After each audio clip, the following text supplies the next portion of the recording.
An endless expanse. Irrepressible nature. Over 8 million square kilometers of land. G'day and a very warm welcome to Australia. Dream lifestyle destination for hundreds of thousands around the entire globe. Australia, until last year, long the traditional starting point for the Formula One season. One of the best atmosphere in the paddock. Normally it was the first race, so maybe coming from this or coming from the people, the culture of the people was a good Grand Prix, and it's quite far away, but we are all very happy when we are there because you can feel the Formula One, you can feel the passion of the people, and Melbourne will be a fantastic third Grand Prix this year. While the position in the race calendar is new, the beauty of Australia remains. Life here seems simply laid back and easygoing. Melbourne, the capital in terms of motorsport, especially when the roads of Albert Park are converted every year into a high-speed circuit.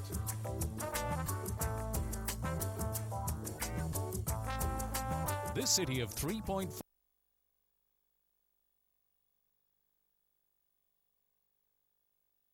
They live for the Grand Prix day and night, and the circuit has some really tough sections. It's a rough circuit, but still very safe, so the drivers always enjoy coming here a lot.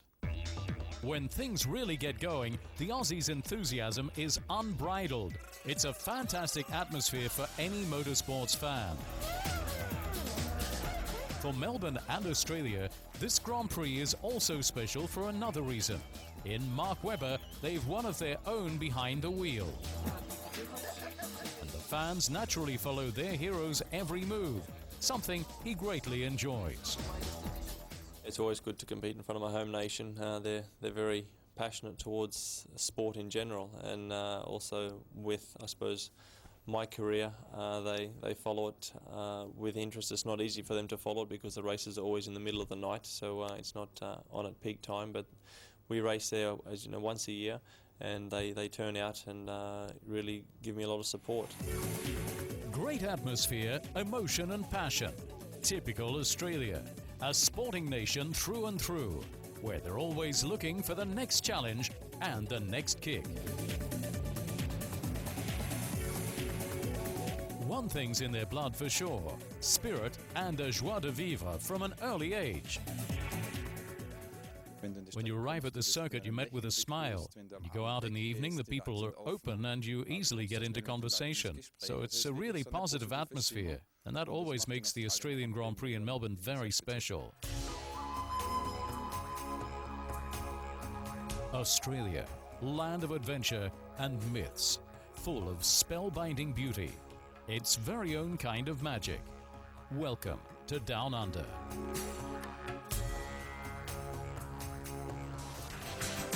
Coming up in Safety Focus, nigh on indestructible, the Monocon. But first, let's take a virtual lap of the Melbourne circuit. Albert Park will be the first non-permanent circuit for the drivers of the Formula One calendar this season. In other words, what's usually seen here is normal vehicle traffic. Both circuit and track thus have their own unique character. It's very low grip because it's not a normal track that is raced on all the time. Most of it is road that is just in the middle of a park. When you have a street circuit, you have to use very soft tyres. It's normally a track where the weather can change a lot. It can be very hot in Melbourne, but also very cold sometimes. Turn 1, the Jones chicane. A first wake-up shake, whetting the appetite for more. And the first good chance to overtake. 5.3 kilometers long, the circuit features several flat-out sections, generally followed by chicane-style corners. And this city circuit is one the drivers really like, for more than just its attractive setting. It was designed very closely after Ayrton Senna got killed, so the track is very, very safe for a street circuit. So they were very, very conservative in their approach, which was probably good at the time, because now it's still very, very safe. Even sort of 10 or 12 years later, it's still a very safe circuit to race at. We're now approaching one of the critical points on the circuit, the Marina chicane. Make an error here and you lose lots of time on Albert Road and the subsequent flat-out stretch. Most drivers give their cars a relatively soft setup so they can stay full on throttle over the curves, thus improving the car's ability to absorb the hard vibrations. Via an extended left-hander, the drivers turn into the fastest chicane on the circuit. If you drive like this around the long left-hander, the cars touch ground, then there's a very fast chicane, which is a real beauty, especially if there's a lot of grip at the weekend, and it's really fast, and you certainly need a fair bit of commitment. I kissed the wall there once because I overestimated. You've got to watch out, it's a bit tricky with lots of bumps. The mix of high-curb chicanes and subsequent high-speed stretches demands an extremely balanced setup, plus attention to wear on the brakes. While overtaking is not exactly seen as easy in today's Formula One, Australia definitely invites an attacking approach. So keep an eye in the mirror, even before the penultimate corner. Brake too early and you'll lose.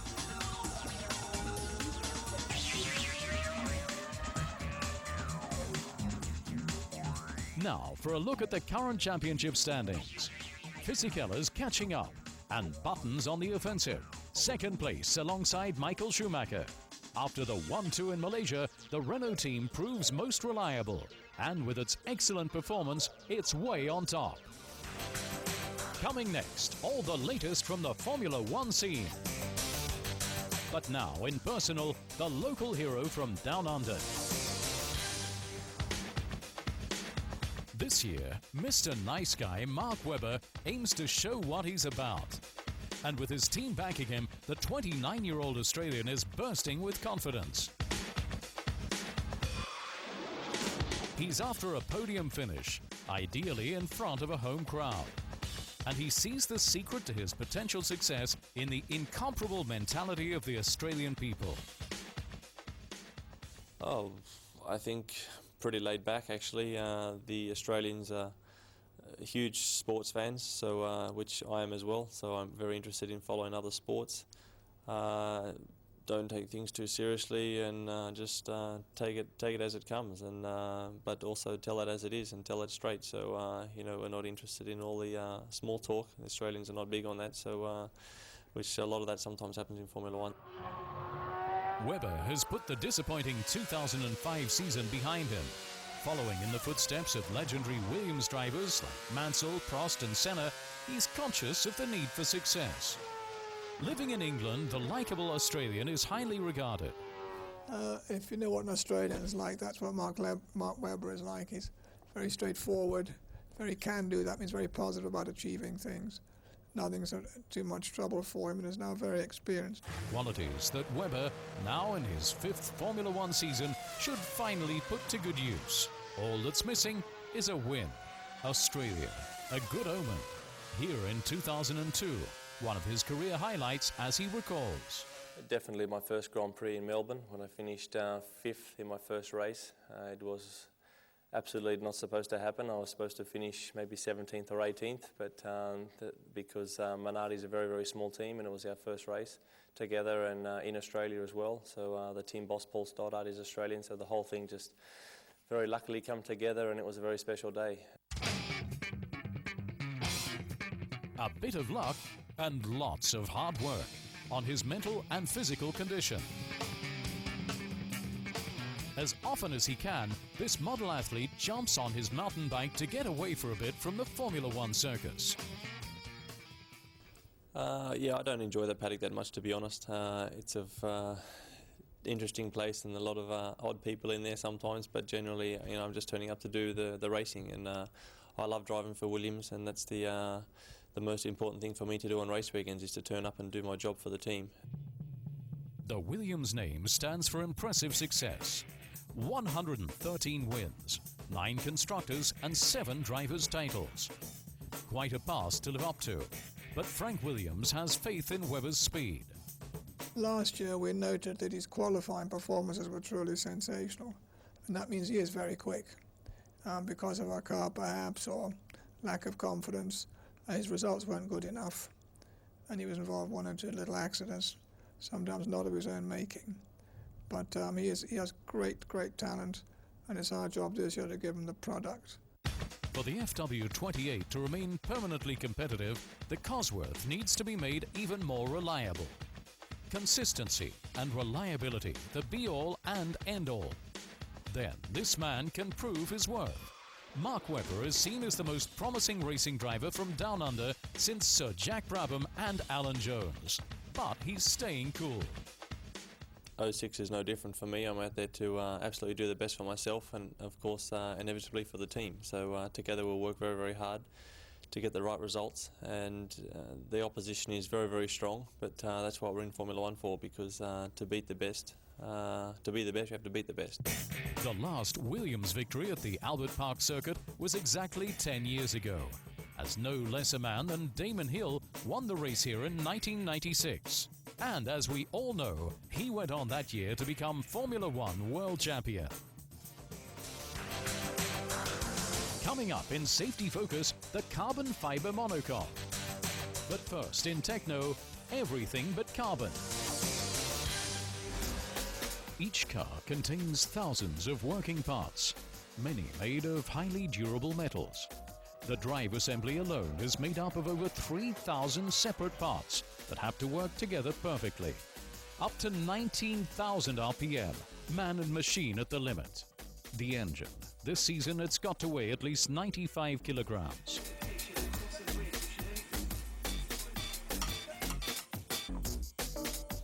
Metal plays a key role here too. Traditional craftsmanship and high-tech materials find a symbiosis in Formula One construction. Motorsport, in particular F1, has improved its performance. We've actually had to make sure that we get aerospace quality delivery. There's plenty of examples of that, from bolts, for example, steel bolts which hold on some very critical parts in the car. Once you've specified the design stress on that bolt, you want to be able to buy that bolt, and the first delivery you get needs to be of the right quality.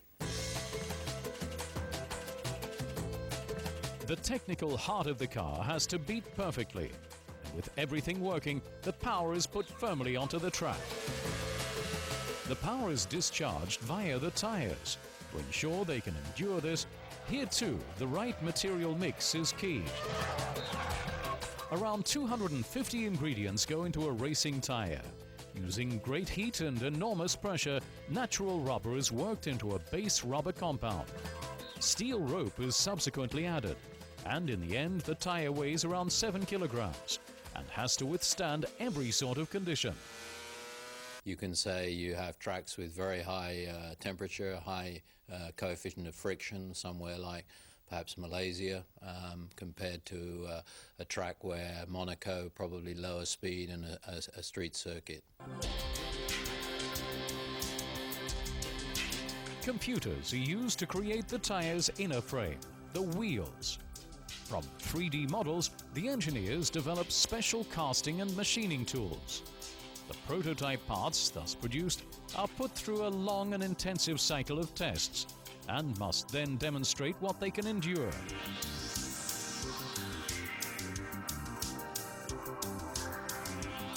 Finally, as cast aluminium racing alloys, they're allowed to begin their sporting life. And there's a good reason why Formula One is of such interest to wheel manufacturers. We spend a lot of money on Formula One R&D and make the lightest wheels in the business. But to get even better, we're always setting ourselves new targets. And of course, the developer gets pretty quick feedback from the circuit, which doesn't always happen so fast or so directly with wheels for road cars. Wheels are developed there that don't appear in mass production on a vehicle until 2 or 3 years later. So this direct relationship in racing between development and results certainly speeds things up. It also speeds up many a car, providing, of course, there are no equipment failures. Time for a short break, but we'll be right back with all the key facts on the Australian Grand Prix. Plus, in Safety Focus, the driver's safety cell. Don't go away. Allianz. Insurance and Asset Management. Allianz. Insurance and Asset Management.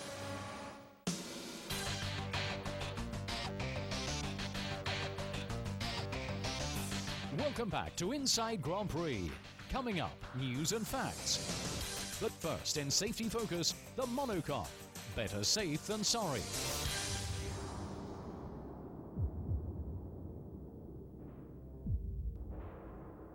To minimize risks, you've got to simulate the worst-case scenario. Crash tests are obligatory in Formula One. Whenever the drivers climb into the cockpit, they know they're racing in great safety, ensured by the monocoque, the safety cell, playing a key role in driver protection. I was recently at the company where they do these crash tests with the FIA, and the things the cars have to withstand. I mean, a huge weight's dropped on the car from above and it doesn't budge. You hear a bit of cracking sound, but nothing else happens. It's really impressive. The monocoques have been adapted this year to new regulations. However, the main rule remained the same. They've got to be almost indestructible. Tires, suspension, nose and wings. Set up elements for top performance. The monocoque, however, has to protect the driver and must withstand anything that might happen out on the track. Carbon fiber, alias carbon, the magical word in Formula One when it comes to choosing materials. Twice as strong as steel, but 5 times lighter, and the key ingredient in the all-round package for driver protection. The crash test. This 780 kilogram sledge hits the monocoque at over 50 kilometers per hour. The safety cell itself remains undamaged, made extra rigid by integrated aluminium.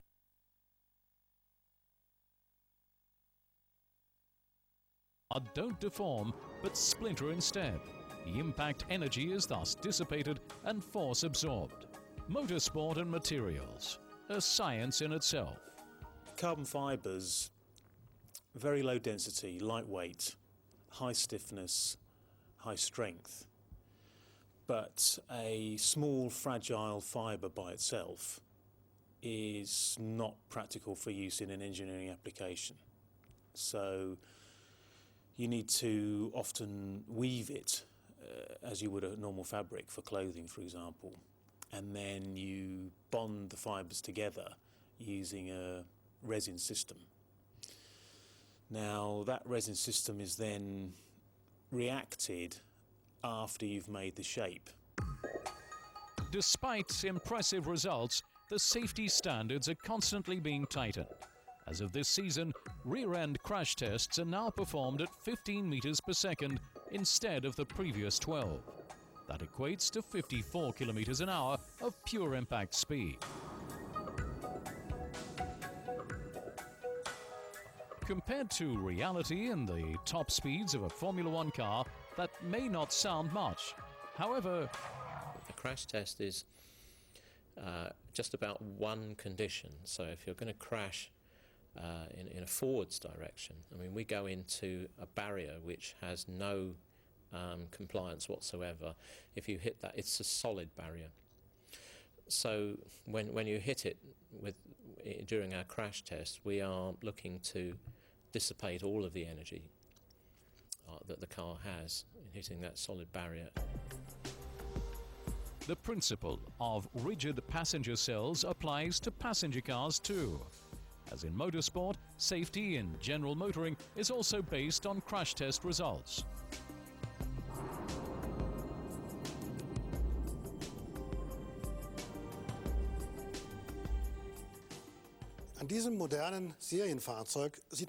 You can see very clearly from this modern passenger car what a crumple zone can achieve. This car has crashed against a barrier at 56 kilometers an hour, and the front of it is shortened by almost 1 meter. However, all the deformation has been contained, as it should be, in the front section of the car, while the entire passenger cell has remained completely undamaged. You can see that very clearly when you open the doors. The passengers can be rescued easily without any effort. In fact, not even rescued, they can simply get out. Safety belts and airbags have ensured that their risk of injury is very low.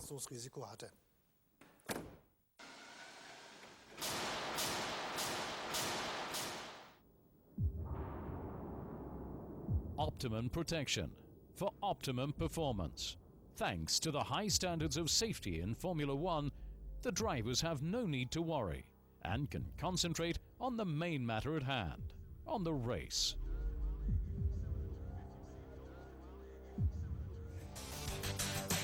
Now in Legends, the Formula One season 76. South Africa was the second stop of the season, and after his win in Brazil, Niki Lauda was the talk of the town. Popular support, however, was behind local driver Jody Scheckter, seen as an uncomplicated, principled man. He's still remembered as the developer of the legendary six-wheel Tyrrell P34 and as world champion 3 years later. Driving the earlier conventional car, Scheckter began the race in Kyalami from 12th position on the grid. Once again on the front row were James Hunt in the McLaren and Niki Lauda in the Ferrari. 25 drivers at the ready, 78 laps to go and tropical temperatures.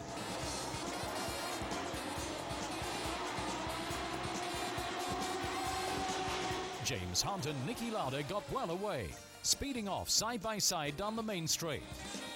Approaching the first corner, Lauda was able to exploit his Ferrari's advantage in terms of power and torque to move ahead of Hunt and take the lead.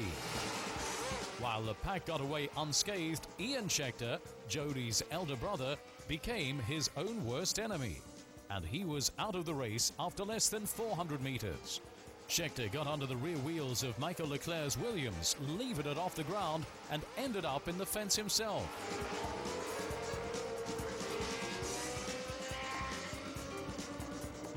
In the early stages, Jochen Mass in a McLaren forced his way up behind race leader Niki Lauda, with Vittorio Brambilla in the March and James Hunt in another McLaren behind him. It seems flag signals were still unheard of in Kyalami, as it's otherwise hard to explain why the drivers took no notice of the marshals clearing Scheckter's Tyrrell out of the way. The next to drop out was Ronnie Peterson in the March, after a collision caused by brake problems.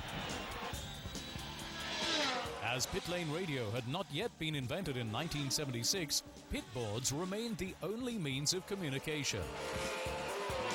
Out in front, nothing new, Niki Lauda in the lead. Meanwhile, in the pits, Vittorio Brambilla came in to refuel. It should have been a matter of seconds, but lasted longer than planned. The pit crew weren't ready, and it's no wonder that Brambilla was furious, as it cost him what he'd thought was a safe third place. On the last lap, Niki Lauda clearly eased off the pace. He knew that here in Kyalami, he could no longer be beaten.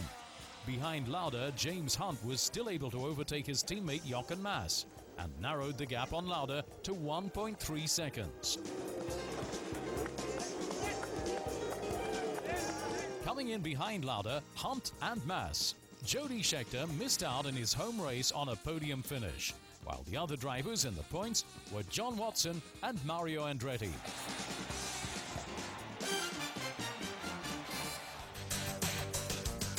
And now for our news and facts. The new V8 engines. They're supposed to be dictating the rhythm, but seem to be missing a beat at the beginning of the season. They have to last for 2 races, but fully half of the teams have had to replace them ahead of schedule before the Australian Grand Prix. Main problems, faulty pistons and heat damage. BMW engine chief Dr. Mario Tayson even went as far as to declare a significant development shortfall in regard to the engines. So down under, many old units that have already seen action in Malaysia will be starting. Torero Fernando Alonso, a red rag for animal rights activists. On behalf of an international animal rights campaigner, the Indian MP Maneka Gandhi demanded in no unclear way that the Formula One world champion abstain from matador poses when celebrating. The reason? Bullfights were a gross, cruel and cowardly spectacle. But Alonso only poses as a torero because the press gave him that nickname. At any rate, we can look forward to Fernando's next podium shuffle. Now for a glance at a decisive breaking point in Melbourne's Albert Park. It's located on the end of the start-finish straight ahead of the Jones chicane. The drivers have to break down to 150 kilometers an hour from the top speed of 320. And they have only 1.8 seconds. The first good chance to overtake on this circuit. That was Inside Grand Prix. We'll be back for the next race in San Marino.